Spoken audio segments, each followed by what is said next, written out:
Oppo বলছে তাদের এই ফোনটি নাকি একটি প্রো ফোন এবং এই ফোনে থাকছে IP69 water and dust resistance, এর পাশাপাশি মিলিটারি গ্রেড শক রেজিস্ট্যান্স। এর সবকিছুই আমরা টেস্ট করে দেখব, তবে তার আগে দেখি ফোনটির ভেতরে কি আছে।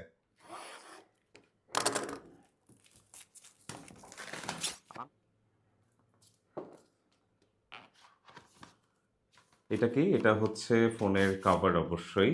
ওকে, এখানে একটা সিম ইজেক্ট পিন আছে, কুইক গাইড আছে কিছু, আর আছে হচ্ছে এই ফোনটির বিউটিফুল লুকিং কভার। এই হচ্ছে আমাদের ফোন। ওপোর আনবক্সিং কিন্তু যথেষ্ট স্যাটিসফাইং। সো এই হচ্ছে আমাদের beautiful looking Oppo A5 pro.